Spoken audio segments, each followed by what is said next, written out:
on in the room. Come on in the room. The Bucks win it tonight, 114-105 over the Philadelphia 76ers. The shorthanded 76ers, no Joel Embiid, but a 114-105 victory for the Milwaukee Bucks. Come on in the room. Doc is our doctor. He writes out all our scriptures. He gives us our medicine in our room. We are live. The Cream City Crossovers, the Guru, Trey Crosby III. JT. Chris King. Yes, sir. Everybody in the building. Good to see we don't have a late start tonight. So we got everybody here at the Cream City Crossover, 114-105. Get at me on the Twitter at TCIIIESQ. Get at me if you want to make comments in the YouTube chat as well. Tonight was, this was a wild basketball game, folks. I don't know how to explain it. I was hyped as this thing happened. I feel even a little bit better now because the Bucks got down 10 points, 12. I think they ended up down. They came in from down 12 at its worst. But it was a 10-point game in the first half, and I went ahead and took that Bucks money line right when it was a 10-point game. And I was like, okay, let's hit this Bucks money line and let's go and get this dub. And the Milwaukee Bucks absolutely did that. 114-105. Let's get right into it with our game recap, sponsored as always by the law office of Daly M. Johnson. When you need defense off the court, said Daly M. Johnson. That's Daly M. Johnson. Daly M. Johnson. You couldn't hear me over the dishwasher. It sounded like an N to me. Daly M. Johnson, Service Central, South Central, Wisconsin, criminal defense, traffic and OWI defense, temporary restraining orders and injunctions. Daly M. Johnson, 608-893-8370. Hey, you know it. Go to his website, www.dmjlaw.com. Sign up for free phone or in-person consultation, whatever you need. Let's get into it. This Bucks recap tonight, 114-105. The Milwaukee Bucks win a gritty, I don't want to say it was a thriller, but it was one of those games where it was a grinded-out basketball game, right? Giannis Antetokounmpo, 32, 11, and 7. Every night, he's just consistent every single night. Nick Nurse threw every defense at him. Giannis, he ended up with 7 turnovers tonight. He had 7 assists and 7 turnovers. And the ball slipping out of his hand. The Bucks had some turnover issues early. They were a little sloppy, but they fixed a lot of those in the second half. I think Giannis had a couple charges as well. Countless turnovers for him, 32, 11, and 7 on 75% shooting, 9 of 12 from the field. And get this, he took it back. He took it back like it was game 6. 14 of 18 from the line was GA, shooting about right around 80%. How about Jay Crowder? Y'all always giving me the Bobby Portis apology forms. How about a Jay Crowder apology form? 9 points, 3 of 6 from 3. He made some big, timely, clutch threes, did Jay Crowder. The other guy that was hitting threes, I didn't know if it was Brook Lopez or Steph Curry out there. 19. How many times have we ever seen a stat like this from Brook Lopez? 19, 7, and 5 from Brook Lopez, 7 of 12. 5 of 10 from 3. He was a plus 23 on the night, hitting step back threes from the logo. He was shooting threes like it was crazy. 5 of 10 from 3. Pat Bev had 6 points. Damian Lillard, 17 and 9, 3 rebounds, a little bit quiet. 17 points on 16 shots, 2 of 7 from 3, but he made some great passes. I thought he controlled the game, a decent amount. Much better second half. He had no turnovers too. Keep that in mind. Much better second half than I think he did. I think he started off the game hot, and then he kind of lulled through it. And then late in that game, fourth quarter, Damian Lillard did a really good job. Bobby Portis off the bench, 8 points, 3 rebounds. He ended up being 4 for 6 before a majority part of the game. Bobby Portis was horrible. Pat Connaughton with 9 points tonight, hit some good shots. But the star of the match, the guy who provided the most impact for this Milwaukee Bucks bench was the one and only Derry Bird, AJ Green, the Vanilla Killer. 14 points for him. He is 3 of 7 from 3, 4 of 8 from the field. Again, AJ Green he hit shots, but what I was most impressed about was his defense. Tyrese Maxey been killing the Bucks. Tyrese Maxey put up 34 and 4. Tyrese Maxey killed the Bucks all night long. And I don't know how many he scored in the fourth quarter, but it wasn't a lot. And the main defender on Tyrese Maxey in the fourth quarter was not Damian Lillard. It wasn't Pat Beverly. It was AJ Green. You call him AJ Lockdown Green if you want to, because he was locking down Tyrese Maxey there in the fourth quarter. Tobias Harris ended up having a real decent game, 15 points. Kelly Oubre with 9. Mo Bamba had 5 points and 5 rebounds, starting in place of no Joel Embiid. Kyle Lowry with 12 points in 26 minutes. And Cam Payne, he only played 12 minutes. I was surprised they didn't go to him more. But Cam Payne was better than Kyle Lowry tonight. And I mean, the first half, Cam Payne was balling. He only got about 12 minutes of action, but I was surprised it wasn't more because he played very well for 13 points for him. Buddy Hield had 9 points. Buddy Hield's impact, I mean, again, he's 3-4 from 3, 3-6 from the field. I just don't, I don't know. It's 20 minutes. You just don't feel the impact of Buddy Hield. And you would think on a team that doesn't have a Joel Embiid, they're starting Kyle Lowry, a shooting guard, you would think that Buddy Hield would get more than 20 minutes in some of these games. So I don't understand that. But just going through how the game was, I mean, the first half, the Bucks were lackluster. They did not match the intensity. They did not match the energy, the physicality that the Philadelphia 76ers came with. I'm not a fan of Steve Novak, but Novak, as I'm listening to the broadcast, he's on it. But Novak, as the game went on, right, talked about, and he ended up being correct, that he continued to say throughout the game that he thought the physicality would work in the Bucks' favor. And in theory, it should, because the Bucks had the bigger team, the stronger team. You would think that. But again, if you go up in a fight and you don't want to fight, it doesn't matter how big you are. None of that matters. The names don't matter. The Bucks weren't ready for a fight. And in the second half, and really that late third quarter and the fourth quarter, the Bucks gave up 61, I believe. Check my math. 61 in the first half. They gave up 44 in the second half. It was a much different basketball team. The officials kind of let this thing go all throughout the night. The game was I don't know if it was a mix between being poorly officiated, and I think it could have gotten out of hand. They called a technical foul on Jay Crowder. I think the game really, to me, this game turned when Giannis picked up his tech. And Giannis got a tech. He had charged on one end. They called a charge. Came back down, reached in, tried to get a steal on Kyle Lowry. I think both of those calls were on Kyle Lowry. Actually, the charge might have been on Maxey. He might have charged Maxey and then reached in, got a foul on Kyle Lowry.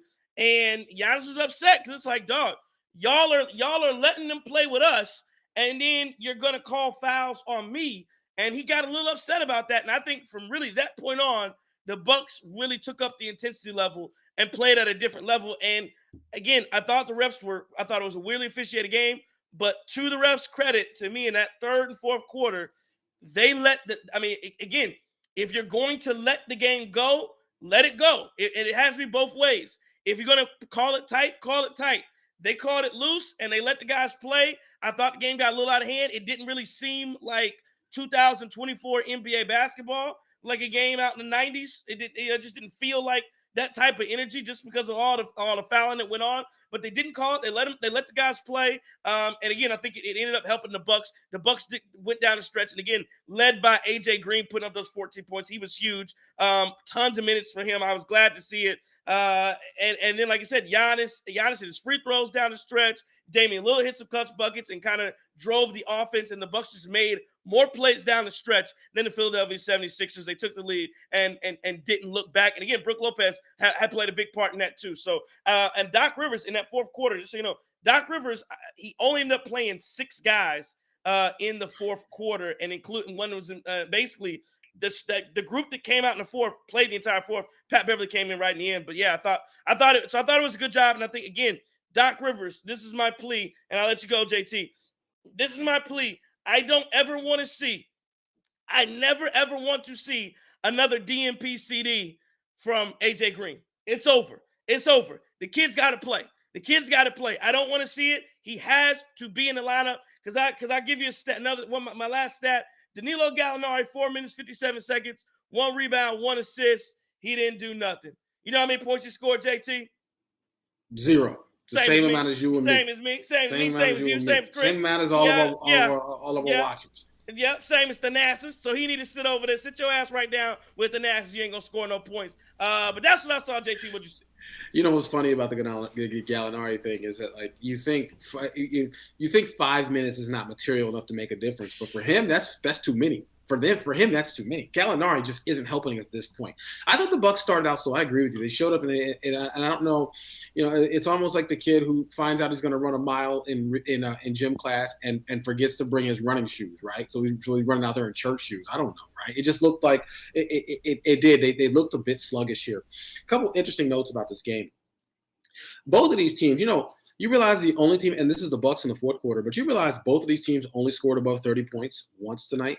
Right, the Bucks in the fourth quarter, they had 34, and then I think the Sixers did in the second or third quarter. But they that's the only time either one of these teams got above 30 points in a quarter. Talking about that first half, man, I thought, hey, Dame got him a little lob to Giannis. Good to see that. Always a good thing to see that. But Dame had 9 points in the first quarter. He went absolutely scoreless in the second quarter.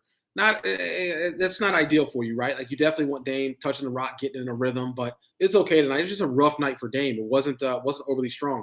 You talk about that technical foul they called on Crowder when he got kind of tangled up there. I thought that was a bit bogus, but I get it, right? That's just something that, as a Bucks fan, you come to expect. From looking at this, though, one thing I did notice in that first half, our bench was not clicking. Obviously, our bench just wasn't able to give us much. They gave us like 12 points. The Sixers outscored us by double. Sixers bench had 24 in the first half versus us having 12.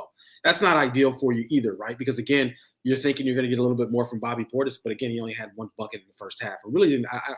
I don't remember what the minutes were. Let me see if I can look it up here. He played 11. You expect a little bit more from Bobby there. Having said that, though, what do we always say on this show, Trey? We take the pretty with the gritty. We're the gritty with the pretty. If we either way, right? We take the gritty with the pretty, and we 100% will. And this, I like to see the Bucks, after being down 8 at the half, come back and keep banging, right? Come back and keep fighting, right? Now, in the third quarter, it did appear that this thing turned into Rucker Park, right? Well, I said that, right? Where you said that actually earlier, you clarified, because they weren't getting calls, and I thought, Damian Lillard, of course, was a bit appalled at that. But, the refs, you're 100% right. They let this be a physical game. They let a lot of no calls go. Again, Rucker or wherever else, pick one of your legendary basketball courts. But that's kind of what you saw. But the last point I want to make, though, Derry Bird, I agree with you. We say that every show. He has to play. He has to play tonight, right? We 100%. We talked about how his defensive efforts when he was guarding Maxey in the fourth, right? But then going 3 for 7 from the field, having a lot of high impact plays, or what I perceive as high impact plays. Man, you need that presence on the court. You definitely do. And quite honestly, Derry Bird is probably one of our strongest options coming off the bench. I know we're a little biased towards Pat because what he's done since 2021. But I just don't see how you can continue not playing Derry Bird in a situation, especially when you see tonight, you see his contributions, and you see he'll put the hard hat on. He'll do the dirty work. He'll grind, and he'll play defense too. Doc, burn that red shirt. Derry Bird's earned his minutes, and it needs to be more than 9 or 10 tonight.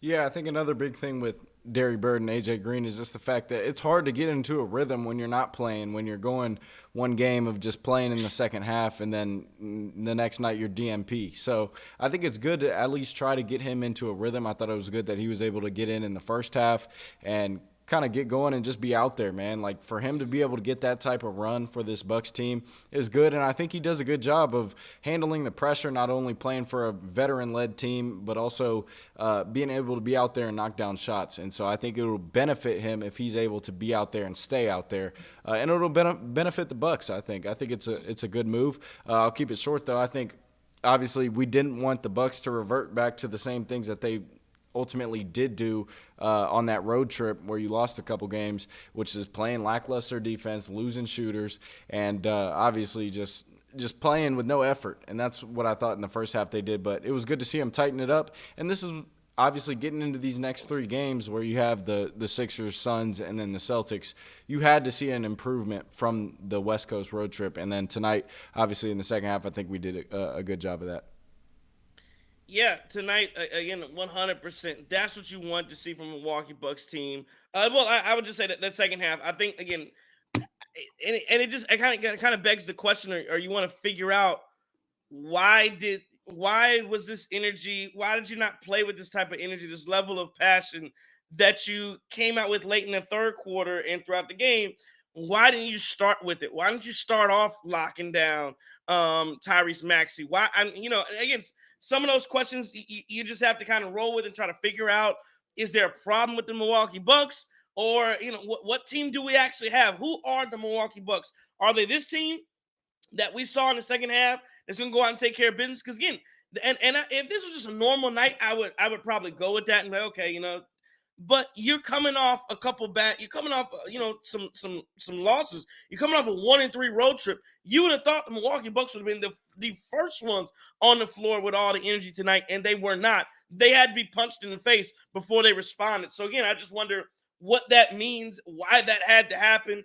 We know it's regular season, but some of those things you want to get them worked out on the front end. So I think that's always interesting. I don't know if you guys saw this, but Patrick Beverley after the game, as he was run down, I didn't realize what he was doing. I saw him run down as the game ended. Of course, Pat Beverley played for Nick Nurse and the Sixers and got traded to the Bucks, but he flipped the ball to Nick Nurse at the end of the game, and the Sixers bench just kind of tossed it back on the court. It's kind of funny, but like I said, that's the type of energy that you want to have. You come with that Black Air Force energy, and I'm glad Pat Beverley. He made a couple timely threes and played some good defense tonight as well. Yeah, so let me back this up on Doc, right? Because I think when you're coaching elite athletes, as a coach, look, sometimes the best you can give your team is preparation. Other times, the best you can give your team is inspiration, right? Tonight, it was a little lacking on the preparation coming out the gate. But whatever Doc said at halftime, whoever decided, hey, let's wake this thing up, let's get out of this funk and let's get this going, right? And especially with the big third quarter, it worked. So I got to give Doc credit there, because there will be times where you stumble out the gate and you don't come out and you don't look overly prepared, and you're not. And the best thing, the credit to Doc tonight, because this is a game this team very well could have lost if they would have kept doing what they were doing in that first half.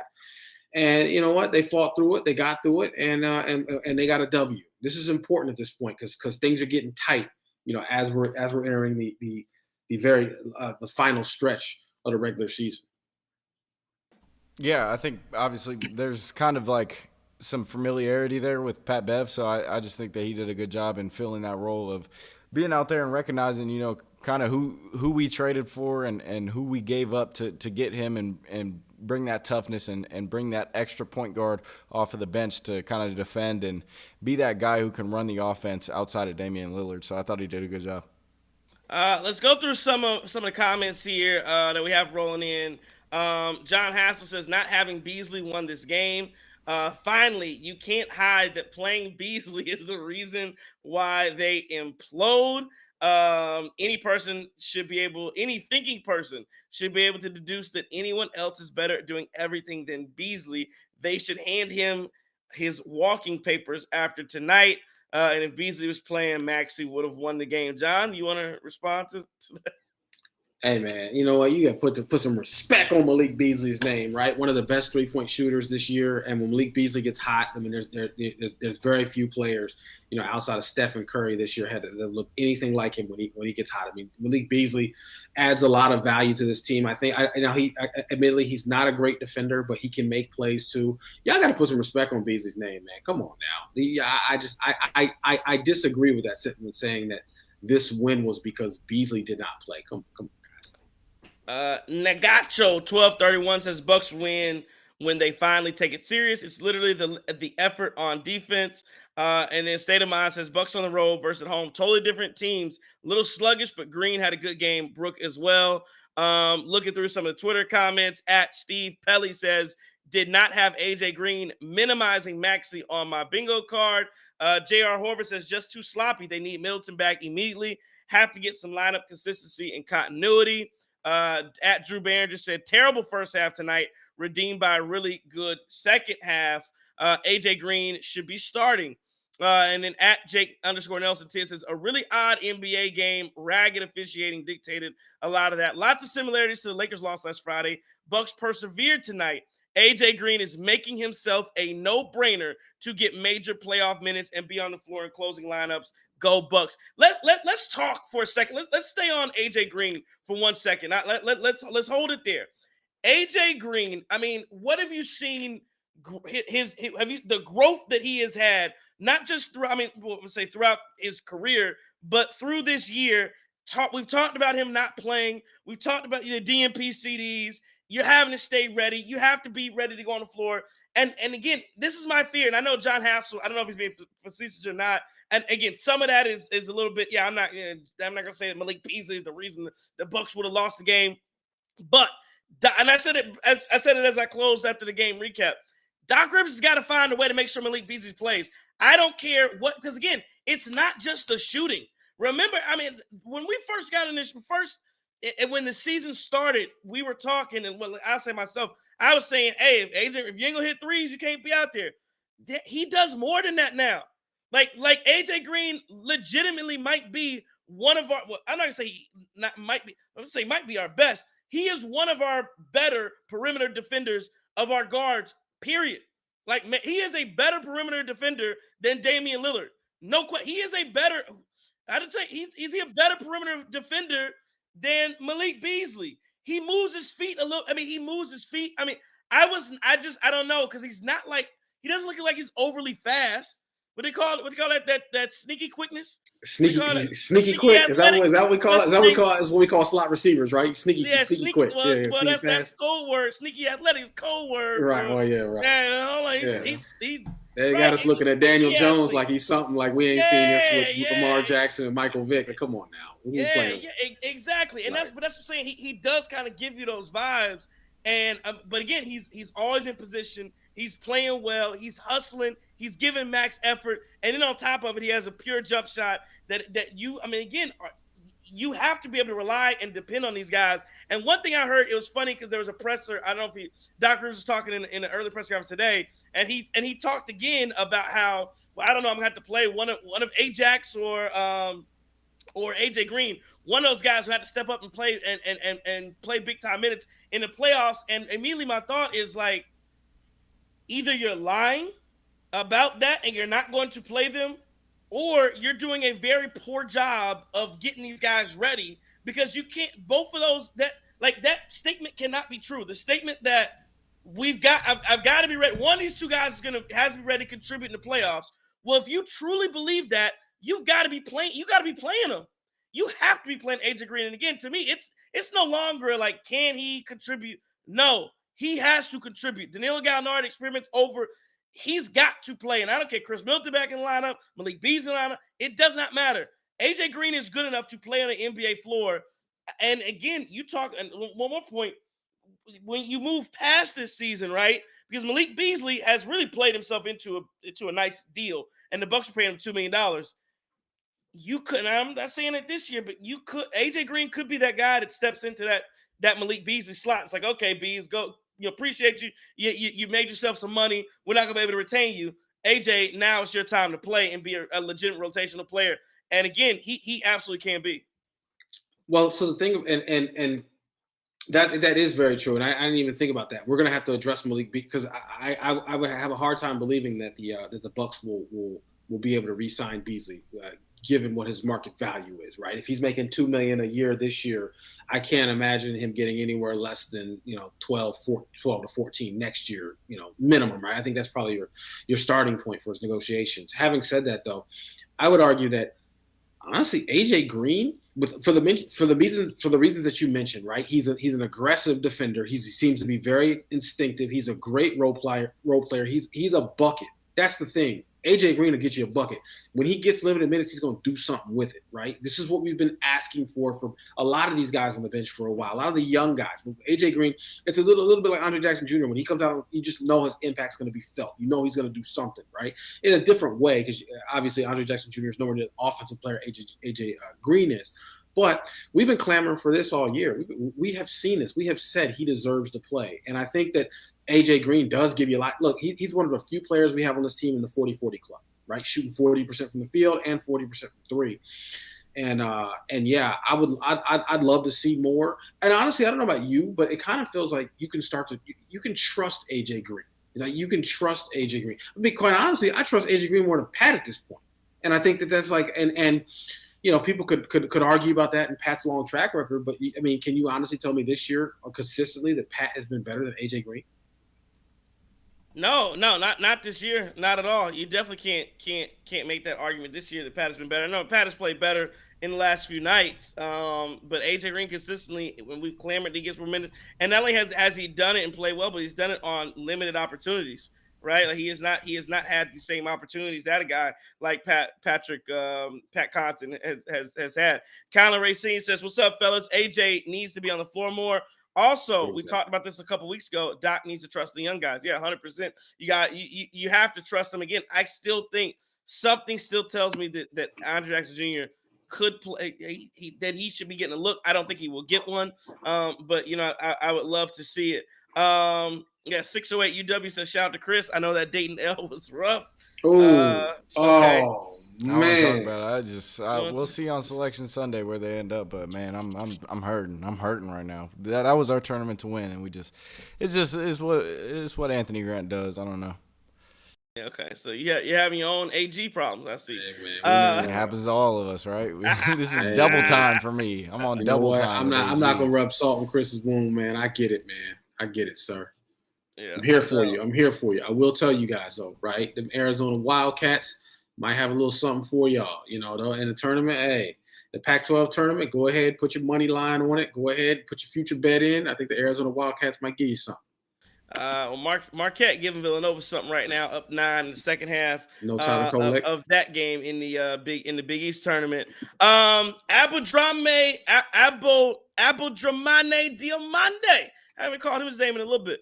Says it's time to say goodbye to Middleton. Dame has to be better. No more excuses. Giannis, again, the man who is always on point, wants more AJ Green minutes. Cameron Rolfe says AJ Green should see 20 minutes a night. Yep. T from Franklin says AJ needs to either one start or two get all of Pat Compton's playing time. Man. And like I said, everybody's basically just impressed with AJ Green tonight. At J Love for 6 says AJ Green better than Beasley. There, I said it. And then GA_hoop says Giannis is him. The Bucks survived. The concern for me is what we need to do to get Dame going early. This level of play won't work in the playoffs. So before we go and talk about Chris Middleton right now, I do want to ask you guys. I do want to sit there and ask you guys this question about the level of play from the Bucks. Will it work? Won't it work in the playoffs? Damian Lillard, again, we talked about his game tonight. And well, also, and I do want to give a lot of praise to Brook Lopez. I thought he had a really good night as well. But are you seeing enough? And it feels like a common refrain. Are we seeing enough from Damian Lillard? Of course, he does enough tonight to get the win, 17 and 9. And then Jaywan says Dame only took 16 shots. He had a good game. Took 16 shots. But he scored 17 points. I listen. I actually think that Dame. I don't think Dame had a. I thought Dame had a solid game tonight. I thought he was solid, but again, this game is easily blown out of the water if you're matching the production of Tyrese Maxey, who puts up 30, right? Like if that's what you do. So I guess my question is, have you seen enough from Dame? Are you confident in what he will bring come playoff time? I think the biggest thing is okay. So objectively, after the All-Star break, Dame has been better. Has he been the elite Dame? Has he been the Dame that we're used to? Has he been Dame Dollar? You're right. Dame time? Not really. You've seen flashes, right? You've seen enough to know that it's still there. Having said that, Dame is your wild card. You've talked about. You say this every show here. You say this every Bucks and 60. You say this on Saturday. This team's gonna go as Dame goes. At this point, like that's the reality. The fate of this team, it rests on Dame's shoulders, not Giannis' shoulders. You know what Giannis gonna give you is what can Dame do? What's Dame gonna give you? At this point, based off what I'm seeing, do I trust it? No, right? Based off of reputation, hope, optimism, depth, talent, the fact that especially first round shouldn't be an issue. I'll say yeah. I mean, I think I want to be confident. I'll put it like that. I want to be confident, and I want to say I've seen enough to be confident, but I don't know, man. Based on what he's doing, it's tough, right? It's tough to fully believe that we're going to see the old Dame in the playoffs. Well, I think that's the hope, though, right? Is that he elevates his game when it gets to playoff time, that he gives more effort on both sides of the ball, that he's able to knock down more shots and create more looks for himself than we see throughout the regular season. Because this is a situation where he's still kind of getting adjusted. Obviously, we're 60 games in or something like that almost, to where he should be we should be a little bit more confident in him. But I do believe come playoff time, he should be able to elevate it a little bit more just because the stakes are so high and because he was brought here for a reason and one reason only, and that's to win a championship. Jay Wan says if Dame was going to the line more, it would help, but he's making good decisions on the court. And then Green Ranger says Dame just isn't getting the calls. I must admit he's not getting a bad whistle. He's not just getting a bad whistle. He's not getting one at all. Any elite player production will drop if you strip them of any potential of getting free throws. So here's the thing, Green Ranger and Jay Wan. I don't disagree. I do think Dame is getting an awful whistle throughout the year. But it's been 60 plus games and tonight included. That whistle's not coming. Like the playoffs will look more like games did tonight versus this pace and space era of the NBA where foul merchants thrived and lived. It seems like they are trying to shut that down, right? And again, tonight Dame takes and makes one free throw. But again, I look and see. I mean, on the other side, Tyrese Maxey only got 3 free throws tonight. The difference was he was 5 for 9 from 3, right? He was able to find ways to score. He was able to find ways to put the ball in the basket. There was a play I believe it was the fourth, maybe it was late in the third. I think it was late in the third or maybe it's the fourth. I can't remember. But this is where at this point, all bets were off. The physicality was at like an all-time high, right? Like it was like nobody's calling nothing. And I mean, guys clearly fouled Tyrese Maxey going to the basket.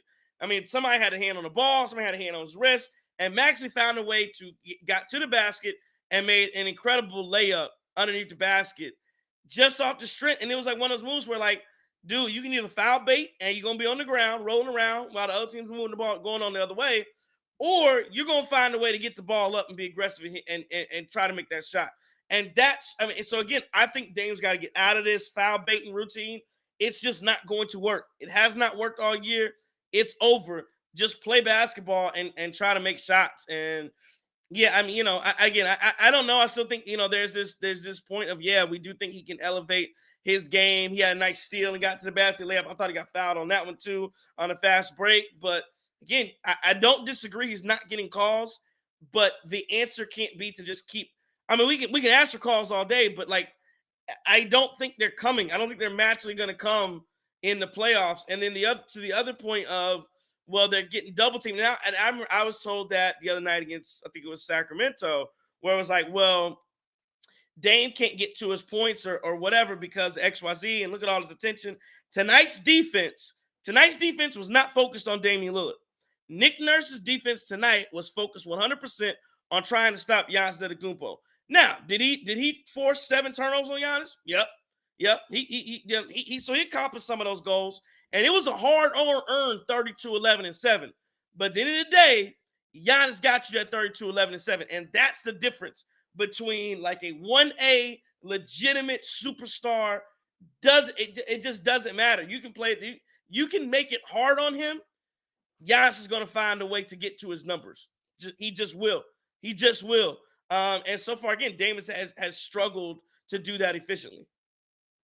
Yeah, but see, when you talk about Giannis's thing, that's what you expect from an MVP candidate, right? Like you expect that from an MVP candidate where night in, night out, they're consistently going to give you their absolute best and they're going to produce. They're going to find a way to do it. One thing that I'll say about Dame, and I don't really want to say this, but I think it's just true. There's no way to put it. We talk about Dame and Giannis being Batman and Superman. We talk about this duo here. At this point, there is a clear difference between the production and what you're getting from Giannis and the elevated play you're getting from Giannis and what you're getting from Dame. There's no other way for me to put it there, right? Now we can look at their careers and compare year by year and look at all. That's one thing. But this year on this team, Giannis is playing to cut above Dame, and there's no question about that. And I think you certainly have to admit that, as much as we want to say, yeah, these are 1A, 1B. No, Dame belongs nowhere near in that MVP conversation. Dame, this year, I don't think anybody can legitimately say that Dame is a top 10 player in the NBA this year at all. I don't think, honestly, you might have an argument. You might have a hard time putting Dame in that top 15. Right? You maybe you're close. You talking about this year? This just this season. Yeah, no, he has not been a top 15 player this year. No, he's right. I mean, right. Has he been a top 25 player this year? Somewhere between probably 18 and 25. Sure, I may give him that, right? But the problem is the person playing the person ranked in that 21, 22, 23 slot, they're not in the MVP conversation. They typically they may not even be in that All NBA. I mean, maybe late there, maybe third Dame team. Should not make an all. Dame should not make an All NBA team. There's agree. No chance. I would agree. No, but the thing is, you just expect more, and that's why I am pretty optimistic going towards the playoffs, is because we know he can elevate his game going into the playoffs, and that he can be great. It's just about hopefully he gets even more comfortable, especially when Chris comes back, and I know that'll probably lead into the next segment. But when he comes back, it's got to either stay the same or get better. It can't fall off, and we can't have to restart this thing again. Well, that is, to your point, Chris. That's the next big question: is what's going on with Chris Middleton?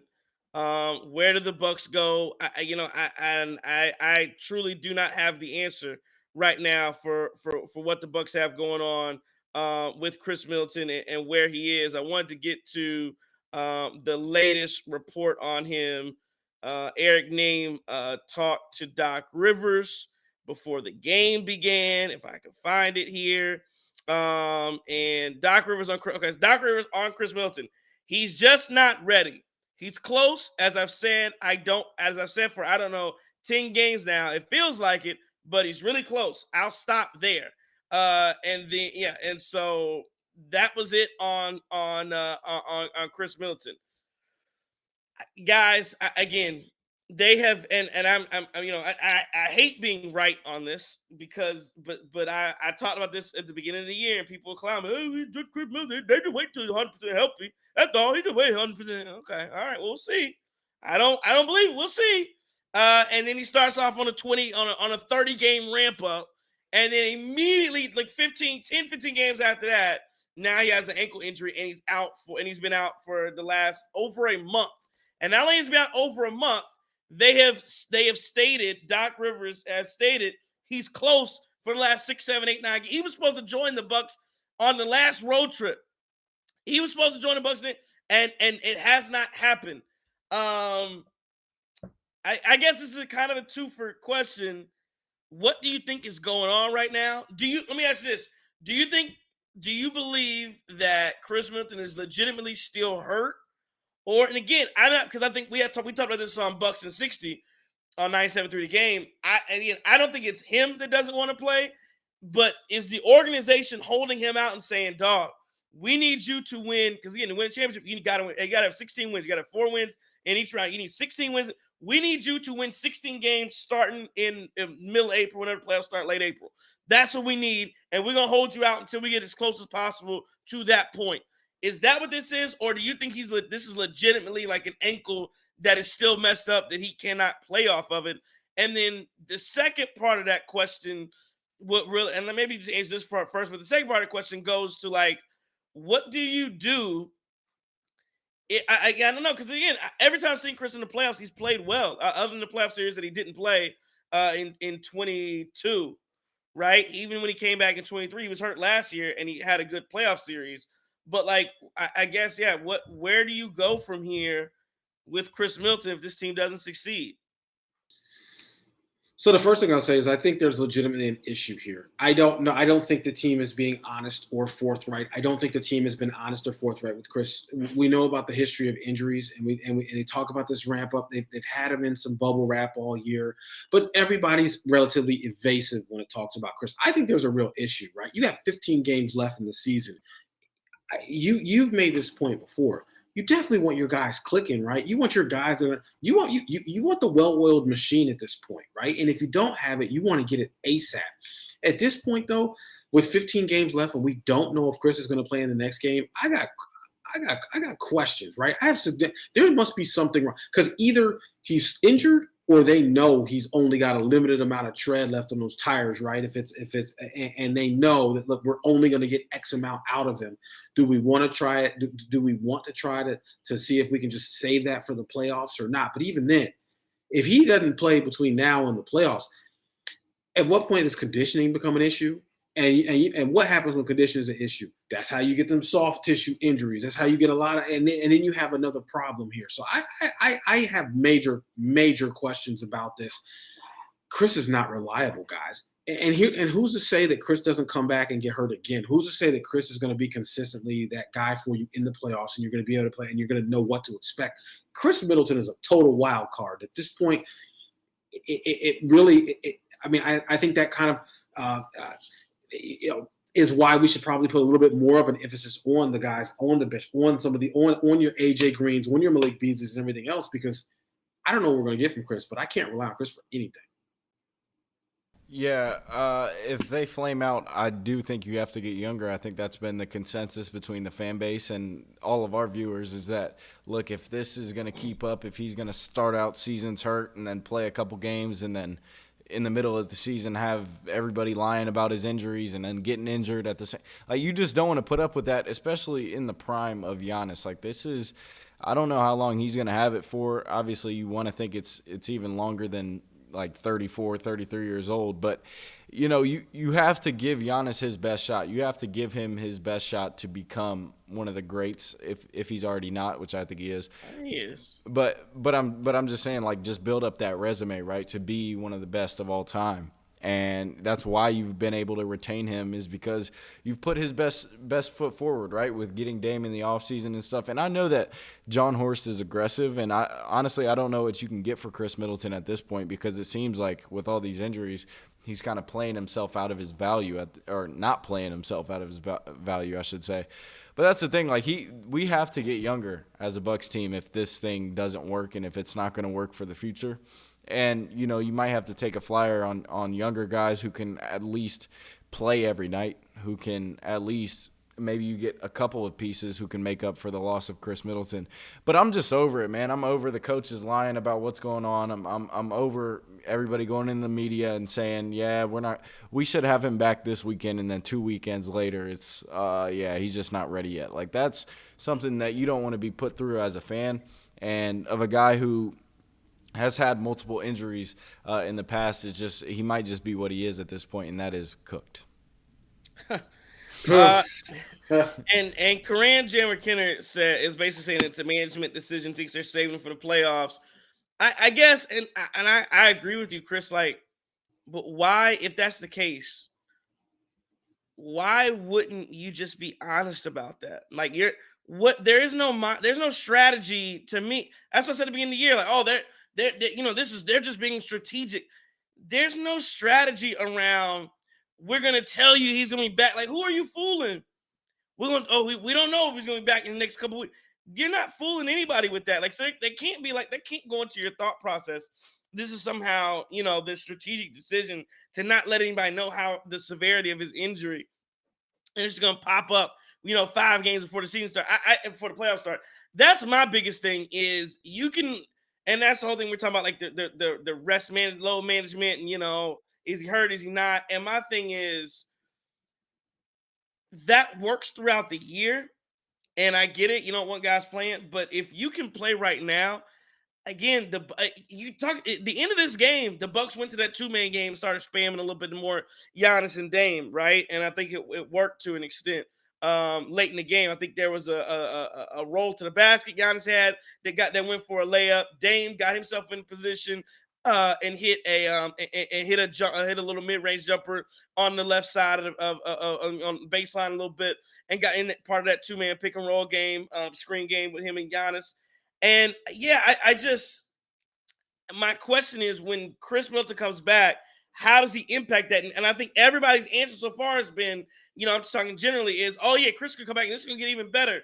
And it may, and it should, but you have to, you have to work on that. Like, that's got to be, again, It can't be. Well, it's going to be Chris's turn when he comes and no, that has to be worked into the fabric of this basketball team. And if you're going to try and do that with 10 games left, 12 games left, again, Doc Rivers, like we talked about this, Doc Rivers is a totally new coach. You have not worked on a lot of these things with this group. And so I don't know. I just feel like Chris needs that on-court time with those guys to play. And, it's like I said, I just don't know what it is. I don't know, like I said, if he's cooked, or if, or if they're, like I said, they're holding him out. But to your point, yes, I think if the Bucks flame out in the playoffs or anything like that, yeah, I think he's got to be the next one to go. He's got to be. You already got rid of Drew Holiday. You got rid of Mike Budenholzer. I don't know why wouldn't Chris be the logical step to be next if he doesn't play well, or if he's hurt. But even if he does play well in the playoffs, right? You think he's going to get older and get more healthy? Rarely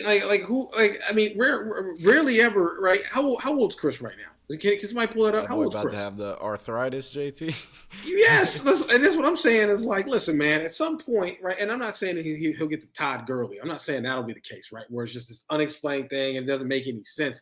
The man has had lower extremity injury after injury after lower extremity injury after lower extremity injury. I mean, at what point do you say, listen, this is a guy whose body's just not holding up anymore? I don't care if he gets in the playoffs and he's balling, right? Quite honestly, if he gets in the playoffs and he's balling, great. Maybe that raises his trade value. But I think you do owe. If he's balling in the playoffs, yes. Yeah. How do you? Well, I'm just saying. How do you at that point?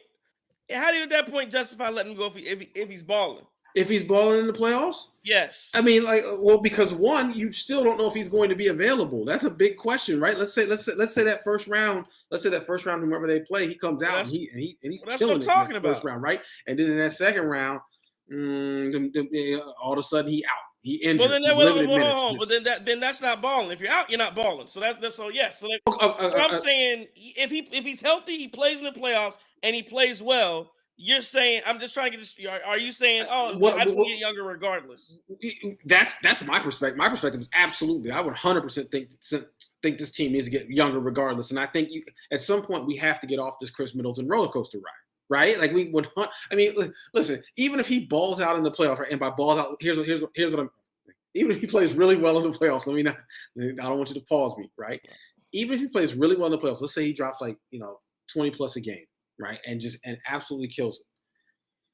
I still think in the offseason, you still have to say, okay, can we get better at this position? Can we? Because we don't know if he's going to be available or not. Like we just don't. And I don't think Chris is a reliable enough player going into age 33, 34 for us to keep going through this ride and this ordeal with him. I don't see it. Because you think he's going to do the same thing next year, or you think he's going to be hurt next year? Is it more likely that he's going to be injured next year, or is it more likely that he's going to play at a high level? But here's that I disagree with. So again, if he's not playing and he doesn't play well, or if he's hurt, yeah, I'm all for it. Yeah, you got to get him out of here. And again, because the value. But if he plays well, you got to think the only playoff series that he missed was that Boston Celtics series, and I think he missed some of the other first series before that. So has he missed 99 games in the last 3 years? Yes, but when the time comes, and he has performed well, and he did the same thing last year where he didn't play a ton, but last year he was not the reason the Milwaukee Bucks lost in the playoffs. He wasn't the one giving up 50 to Jimmy Butler. And so Drew Holiday, the reason Drew Holiday got traded wasn't because age, it was because he did not perform. If Chris Middleton performed that, and that's where I go when you say, because what you said there was get better at the position. We got to get better, and getting younger doesn't necessarily mean getting better. If Chris Middleton is playing at a high level, then yeah, I'm going to try to get younger somewhere else. But let me ask you this question. Yeah, go ahead. What does Chris Middleton playing well look like at this point? Because we've already said his athleticism is dwindling at this point. Chris at times looks like a cone out there. Now, you've seen minutes where he looked a little bit better defending on the perimeter, but a lot of times, listen, any athletic burst, that's gone at this point, right? We're talking about Chris Middleton as, he's a great mid-range shooter. So what does playing well look like to you if we're talking about Chris at this point? Well, yeah, I think you said, like you said, if he's a third option on the team, if he's putting up 20 a night, Oh yeah, if he's put up 20 a night and can go 30 plus minutes and without being injured throughout the playoffs, and the Bucks somehow lose and it ain't on him, oh yeah, then I'm getting the guy out that what did not perform. I'm not gonna get him out just because again, he's got to show me that he can't perform. Now again, am I concerned about him? Absolutely. But if he comes and performs, I can't, at that point, just me personally, I'm predicating when I talk about getting rid of Chris Middleton, I'm predicating it off of he's either going to be hurt in the playoffs, he's going to be some type of minutes restriction, or he's not going to perform. If any combo or one of the, like if he got to start the first round and he going to play 15 minutes a night, yeah, I got a problem with that. I like that. That's going to piss me off. If we in the second round, he can play. Well, he's up to 25 minutes now. Yeah, I need somebody. I'd rather have a body in who can play 30 plus minutes and or 40 minutes, whatever it is. Chris Middleton, here's what I say when you talk about what would it take? Playing at a high level, 20 a night, and playing good defense. I know he's taking a step back, all that, and no minutes restriction. That's no injuries, no minutes restrictions. That is a Chris Middleton where I can go in next year and say, okay, I know I might miss 30, 40 games, but come April, he's a guy I can depend on, a guy I can count on. You're gonna put you. So would you put so based off of what we've seen so far, would you put your 401k on Chris coming back in the playoffs and being that guy you just described? Well, that's what, I don't have to. I'm going to be able to see it. That's what I don't have to do it on the front end. I'm going to watch it happen and then evaluate it afterwards. I have the luxury of doing like this. Isn't a I have the luxury. I don't have to. This isn't like we're going into a trade deadline and I got to make a decision. I'm going to watch what happens and base my decision upon what I see. And Trey, I don't know what he's going to do. That is a great non-answer, right? So let me go ahead and ask you this question again. Based off of what you've seen right now and based off of what you've seen this season, right? Would you be willing to bet any substantial consideration that Chris is going to come back and be that guy that based off of what you've seen right now? Would you be willing to bet that we can rely on Chris and he's going to be that guy in the playoffs that's going to be balling like that? No, I can't. I wouldn't say that I think that's going to happen here. But again, I didn't know that was going to happen last year either, and that's exactly what he did. So we'll see. Green Ranger says, Trey, I'm usually with you, but nah, he has to go even if he performs. Guy can't just play 30 games a year, but have a decent playoff run. And again, I'm not talking about decent. I ain't talking about 15 here. I'm talking about balling. I'm talking about and again, not even like 2021. I'm talking about like this guy comes out and plays basketball because again, I hear you, but those type of guys, 20 a night in the playoffs and good defense and being reliable, being clutch, those guys don't grow on trees. Matter of fact, there a lot of your role guys, a lot of people that you may be thinking of, they may shrink. So if you're telling me I got a guy on my team who I know come playoff time, he's healthy, going to perform, oh no, I keep it. But again, that's just me. Because Truth Matters says I think Chris Middleton's been a disgrace. I don't know how he's been a disgrace. I don't think he's that. I don't know what do you mean he's been a Chris Middleton needs to go. You can't be missing games like that. I mean, he's been injured. He's just been injured. He's played well. He's just been injured. So again, if he can get his health under control and play better and play well in the playoffs, I don't have a problem keeping him. But again, it's all dependent on, I guess, what happens. But again, that's me. We talk about ifs and buts, right? If ifs were fifths, that's a big if. Well, and again, that's why we have the luxury here of being able to watch it, and we're going to. And like I said, he's already on the team this year. We're going to see if he doesn't, then that will dictate the way I feel about it. If he does, I'll feel the other way. I think, but again, the difference is you're saying no matter what he does, you just want him going. He put up 40 a night. Right. Get him out of here. Who cares? Right. Like, I'm not going to let you just hang your hat on a playoff run, right? But it's not. But it is a playoff run. But it's 2021. It's 2023. It's 3 out of the last 4 playoff runs. That's what I'm saying. Like, it's not just a playoff run. It's you have been consistent. But every time the Bucks come to the playoffs. But the only problem now, Trey, is that you have an injury thing that you can't seem to conquer. So is this just going to be a thing here, right? Because again, who gets more healthy as they age, right? Who gets better as they age at this point, right? Like at some point, it's like you either part ways with them while they have some value, or you wait till they get completely washed, right? Do we need to see Chris Middleton completely stink before we say, okay, it's time to move on? No, well, we doing that with Bobby Portis. I could have got rid of Bobby Portis, and I'm watching that. I The gotta diff- you watch know, that. I'd rather have. but you know what the difference What's the is? difference? What's his best ability? Yeah, no. That is Yeah, true. That is true. What's his best again. ability? What's his best ability? It's availability, No. right? It's available. Bobby Portis was available to change that narrative, right? But hold Bobby on, Portis hold was on, but available hold to give on. his team something to change that But narrative. what you've told me, what you're telling me is different. What I just asked was if he is available. What you're telling me is I don't care if he was available and he plays well. I still want him gone. So he gave you the availability, and you're still saying that's what I'm. That's not what I'm saying right now. That's what I gave you. That's the scenario I gave you. Hang on. But you tried to compare Bobby Portis and Chris Middleton, which are not a fair comparison at this point. And you're saying that we were all saying, "Oh, Bobby, we wanted to get Bobby out of here because this play was diminishing." Right? And I'm saying, hang on. It's a different scenario altogether because Bobby Portis was available to change that narrative and actually help his team out. Chris, on the other hand, has gone up a vertical ramp, played some games. Now he's back. I don't know what Chris is doing at this point, right? He might be sitting in Epsom salt with a shower cap on. I have absolutely no idea what Chris is doing at this point, but he's not helping his team. And even if he does ball out, let's say he gets to play, not the ball out, even if he gets to the playoffs realistically and scores somewhere between 15 and 20 points a game, right, and looks quasi decent, I do think that John Horst has an obligation to try to get better at that position if it's possible. 100%. Like, how do you not? Because that's what I'm saying. You're not. That's what I'm saying. Yes, you're you not will. going to get better. Yes, you will get better. You can get younger. You can't get. You may not. There's a high likelihood you're not going to get better. You can get younger. You might not get better. What are we hanging on to when we talk about not getting better? Right? You're talking about the last 3 playoffs. You're looking at everything. I'm looking at a guy right now who in some aspects looks like a shell of himself. Right? What do you mean not get better? Right? When you talk about Chris Middleton, we're not talking about 2021 Chris, right? We're talking about 2024 Chris. Chris just said that Chris might be cooked. Like what? But again, but what I'm saying is, if I give you the scenario that he played, that's what I'm saying. I guess that's where the disconnect is for me. Is if I give you the scenario that he showed he wasn't cooked, you still say you don't care. That's goodbye. If we can get better, if he has value, and you can trade. Who are you gonna get? All right, give me the name of the guy you're gonna get. Give me the name of the guy that you're gonna get from Chris Middleton that is going to be better than Chris Middleton and younger. See, that's gonna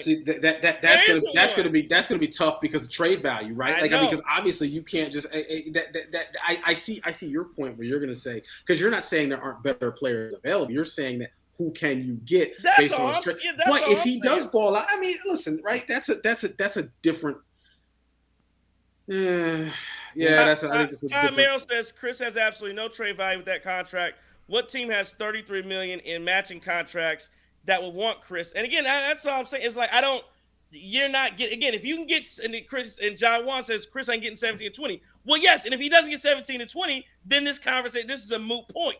My point is, if he does that, I agree that, and in Green Ranger, if Chris averages 17 to 20 points and he's healthy, we're winning the NBA championship. You can book it. And what you just told me is, if he gets that, the Bucks win a championship. You trade him like Jerry Krause. Yes, you trade him when you have value. Yes, and you're gonna get, and you know what? Your widow's gonna come up. Your widow's gonna come up to the damn stadium when they putting his jersey in, and you're gonna get booed. And she's gonna get booed with the grandkids and everybody. They're gonna get booed all around. Now you're getting excited, right? Now the problem is you're getting excited. Jerry Krause blew up that entire team. Now you're getting excited, right? We're talking about one guy who was on the downswing of it. He was on the back 9 or the back 3, maybe the back 2 of his career. He couldn't stay healthy. He was wildly all over the place. He puts together a strong playoff run. Yeah, if Chris was another championship, goodbye, sir. We'll throw your number up in the rafters, man. Hey, we'll go ahead and give you a chance to get some money, man. Let's go ahead and see if we can't get this thing going. Let's get a little younger, let's get a more athletic position. Right. Come on, man. All right, we will have plenty of time to discuss this and see what happens as the Bucks continue on, try to win a championship. Game balls 114-105. Bucks beat the Sixers. Who you giving game ball to? I'm giving my guy. I know somebody's gonna give it to Giannis. I know somebody's gonna do it. So I'm gonna give it to a rare Brook Lopez tonight. I thought Brook Lopez showed up. I thought Brook Lopez was balling tonight. I love what he did. Again, he turned into Mr. 3-pointer as well. Man, had some huge plays. I'm gonna give it to Brook Lopez tonight. Yeah, all right. I'll take the bait. I'll do Giannis because he's just been great What a surprise. Right? You say you don't have to watch the game to pick Giannis? No, I'm fine. So, yeah, I mean, Giannis is just great always, so it's easy to just go with him. You know what I think about Giannis is just like how he's able to stay grounded through all this BS. Like, there's so much going on, more like related to like a normal Bucks season of what we would normally accomplish and what we would normally have with lackluster media attention. Don't really get that much, but now we're on the wrong side of it already in year one with Damian Lillard, and he's been able to stay grounded and still perform at the level that he always does. So I'll give it to Giannis. Yeah, and talk about a guy who's fought through injuries and continues to play through them at all times. Giannis, I think he's only missed 3 games so far this year. Yeah, you know what? Wow. So we're gonna go all 3 different here. You go, you went Brooke, Chris, you went Giannis. I'm gonna go AJ Green, Derry Bird. I thought, basically 30 minutes of game time. I thought he was impactful. He stopped him. I mean, he did 2 things. He hit shots and he stopped Max in the fourth quarter. I'm gonna give my game ball tonight to AJ Green. I'm with you, Jaywan, with AJ Green getting the game ball and Colin Racine. Derry Bird says coming out better with every appearance. Yeah, so I think it's in state of mind because says Chris has a soft market this summer. You're not getting much of anything. And then Jaywan also says, does anyone hear me? Chris Middleton was not able and could not take off his shoe the other day. Does that strike a nerve? Yeah, if that's true, if he, like I said, and again that goes to the 2 different points that everybody's had here is he actually hurt?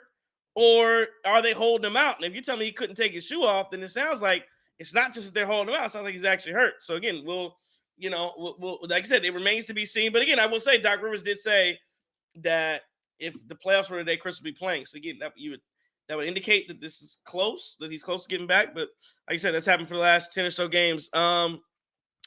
Let's take a look around the NBA here and see what happened tonight. The Knicks are up 81-63 right now over the Trailblazers. The Thunder in a tight matchup with the Mavericks right now. No Luka Doncic. The Boston Celtics just continue to win 127-112 over the Suns. The Rockets beat the Wizards tonight, and the Clippers beat the Chicago Bulls 126-111. It was saw the game the other night. What's up? What happened? I can't. Don't tell you how this. Nah, I don't know. Well, I'm gonna send it to you. All I right. made the mistake. I was trying to open the box, so I wanted to make a point, and unfortunately X opened up, and yeah. Sorry. Okay. This is a blooper. Okay, gotcha. A little something on the X. Okay. X is becoming triple X, dog. It's bad. Yeah. It wasn't even that. It was the Aaron Jones. Just look, watch it. I guess he switched his hat, and folks was yeah, I ain't seen it. I sent it to you. All right, good deal. Yeah, and then speaking of Aaron Jones, the Packers, a little free agency stuff's been going crazy. I believe that who just got traded? Keenan Allen just got traded to the Bears. Keenan Allen to the Bears. That's a big pickup for Chicago. Chicago's made huge moves this week, right? Chicago, because if you think about it, they pick up DeAndre Swift, right? So you got an ultimate multi-purpose back who is DeAndre Swift, who I believe had a career high rushing yards last year from the Eagles. I didn't know. Pull up to the scene with your ceiling missing. I didn't know that either. I had never. I was like that. I was like, what? Aaron Jones. He rocked that Jerry Rice from right. crazy. He about 35 years younger than Jerry Rice too. Yeah. About 30 years younger than Jerry Rice. I saw that and was like, wow. Anyway. Okay, yeah, go ahead. Yeah. So so if you think about it from the Bears perspective, whoever this new QB is, if I'm Justin Fields, I'm bent out of shape, right? Because the Bears have picked up Keenan Allen. Now you got DJ Moore, you got Cole Kmet, and you got DeAndre Swift as well, right? Picking up Matt Pryor for some O-line depth. Yo, these are not weapons that Justin Fields was ever surrounded with. So if I'm him, I'm a little bit bitter. Plus, you got a coaching haul, right? You've overhauled your offensive staff here. Oof. Man, but yeah, I think the Bears have made some tremendous moves this week. A.J. Dillon comes back to the Packers, right? I thought that was a bit interesting because I figured his market would be a little stronger. And then Aaron Jones to the Vikings, right? Like Aaron Jones to the Vikings, but, listen, the Packers picked up Brandon Jacobson. quite honestly, that's nasty work on behalf of Green Bay. Yeah, I mean, obviously paying a running back in the times that we're in now, where everybody's kind of devaluing what running backs bring, and that you can always go and get somebody younger, and they're dime a dozen, stuff like that. I personally don't think that's true. I do like the move from the Packers. Obviously, you loved what Aaron Jones brought on a consistent basis to that team. It's just he was hurt a lot, and now you get a real running back, like just a dog in both facets of the game, in the passing game and in the running game. So I think it's good for the Packers. I would like to see them go out and get another experienced receiver. I think that would help that core a lot, because those young guys, obviously the inexperience just ended up showing towards the end of the season with them. And so if you could have gotten a guy like T. Higgins, I don't know where he's at, maybe Carolina for Trey. But yeah, I mean, yeah, I like the move, but I think that they could still, get more if they wanted to on the offensive end. That would end up helping them when it comes to offensive production. Kansas City just signed Hollywood Brown, by the way. Yes, yeah. Yeah, what type of guy, Pat Mahomes can do anything with anybody. So, it doesn't matter. They bring in Hollywood Brown. They're going to bring in whoever. Pat Mahomes will get the job done. But yeah, man, I don't know, man. Green Bay, and I still don't understand people being upset at Aaron Jones for, going to the Minnesota Vikings. That's the business. You didn't want to pay him. He take $1 million, take $1 million extra from Minnesota and ball out there. So I'm not. Play you twice a year, right? I'm not mad at him. Right, and you get to play him twice a year. Now, let me ask you this: so again, we know what positive have a Caleb Williams. Where does your boy Justin Fields end up? I mean, the market seems to be kind of drying up here. Kirk Cousins goes to Atlanta. I think a lot of people thought that was going to be the landing spot for him. Didn't Washington just sign a quarterback too? Well, so they said Washington just traded. Washington just traded Sam Howell to Seattle. Yeah. But I think Washington, the rumor for Washington is that they're thinking rookie. They're thinking rookie goes to Washington and they're going to play there because Washington has the second pick. Yeah. Yeah. So they're thinking rookie, but Washington just traded Sam Howell to Seattle.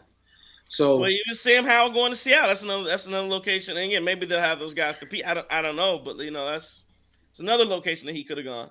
I would argue. So there's a couple places where it may make sense, right? The first question you got to ask is for Justin Fields: is he going to go somewhere as a starter, or is he going to go somewhere as a backup and eventually become the starter? Right. So, for example, let's say somewhere like because if he's willing to take a backup position to eventually become the starter, then that opens up the chessboard significantly. Because there's teams like the Rams. There's a ton of teams who have a guy right now, but they go, okay, well, yeah. Like take the Colts for example. You got Anthony Richardson there, right? He's a rookie. He was hurt last year. He coming off injury. Do you bring him in as a backup with the Colts? Fields have to come behind Anthony Richardson.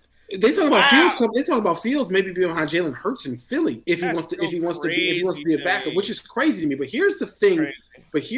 That I truly think. If I'm Sean Payton and I'm out in Denver, right? I don't have a what's Denver? What's Denver? Does Denver have a top 10 pick? I'm not gonna get a QB. I don't think I have a chance at any of the elite, quote unquote, air quote, elite QB prospects, right? So Sean Payton, right? Denver seems to make a lot of sense from what I saw. From the way it looks right now, is they're saying that the asking price that the Bears have would be too much. Even though the Bears claim they're not going to make a decision on Fields, they go watch Caleb work out. I think that's absolutely ridiculous. But does he end up in Denver? Right? Does he end up? I'll tell you a great place for him to end up. Denver has the 12th pick. Okay, yeah, so they're not going to get you. So you're not going to get it. And maybe you get Penix or something like that, right? But like at the end of the day, do you? No. The New York Giants make a lot of sense to me. You got Dable out there. You look what Dable did with Josh Allen, especially if Fields is available for cheap. Can Fields beat out Drew Lock for a I would think so. Right. I know he could beat out Daniel Jones. Yeah. Let me throw this one out. How about staying in the same division with the New Orleans Saints?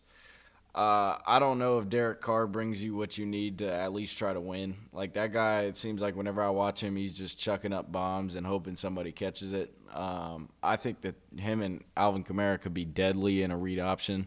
So maybe he goes to the Saints. I like that. I don't know. I just think he should be a starter. That's my. I don't think he's I would been. agree. I don't think He he's would bad start for enough the to. Saints. Yeah, I just don't think he's been bad enough to not start. He needs a back. How long has he been in the league? 2 years? Justin Fields 3. 3 years? Okay. Yeah, I don't know. Does Kenny Pickett still have a job?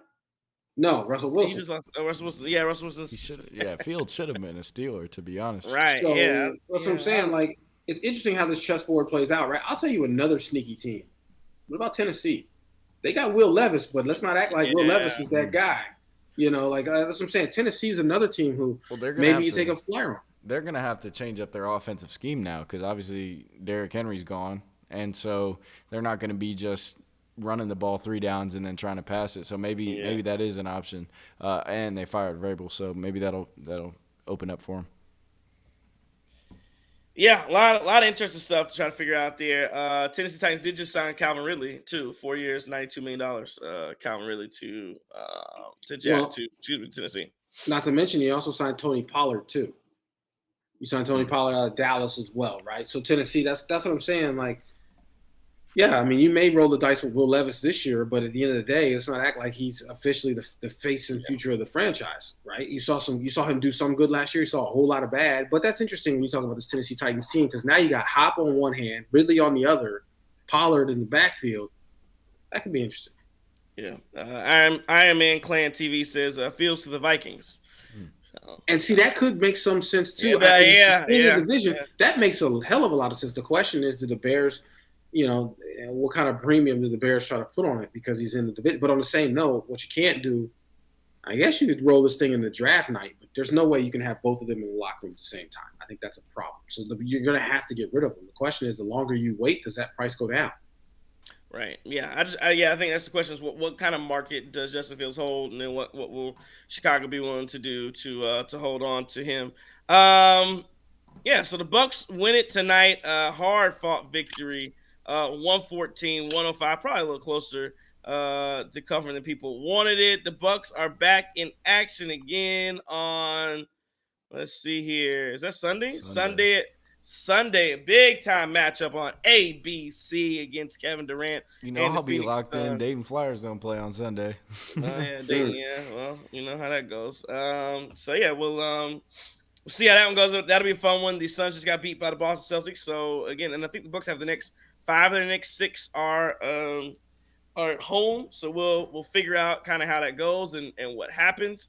I'll leave you guys with a little AJ Green here. Appreciate Andrew from 973 getting us this clip. AJ Green at the podium. Let's listen in and see what he had to say. I'll start at the end. You and Bobby kind of key to run there. The two of you scored 12 points in a run that flipped the game. So just what did you see from Bobby, kind of finding something there offensively, but then yourself also to be able to add some. Yeah, I think Bobby just, stuck with it and let it come to him. And, when he sees one go, he put him on the board pretty quick, and that's what he did. And I just try to be patient, find space, let it fly, and also. I think everyone knows what you can do off. Yeah, so a little AJ Green. Appreciate Andrew for getting us that clip. Again, he's not a guy that usually gets to get to the podium. So I think again he was pretty excited, pumped up to be that guy and get those honors tonight. Any final words after a big time victory from the Milwaukee Bucks? They finish out a win, a nitty gritty win over Philadelphia 76ers, 114-105.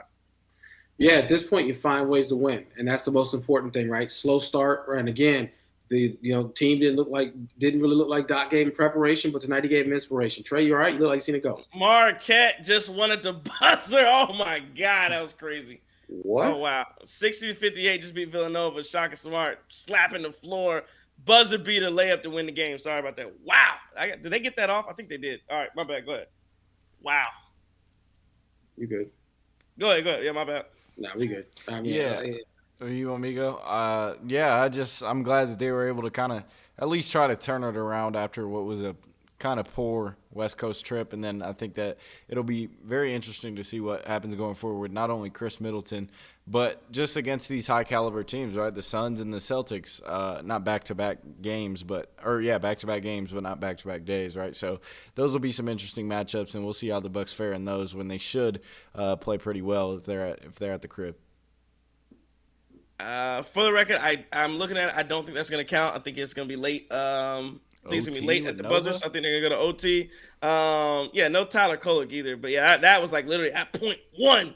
And then I don't think they got that off. We'll see what they do, if they count that one or not.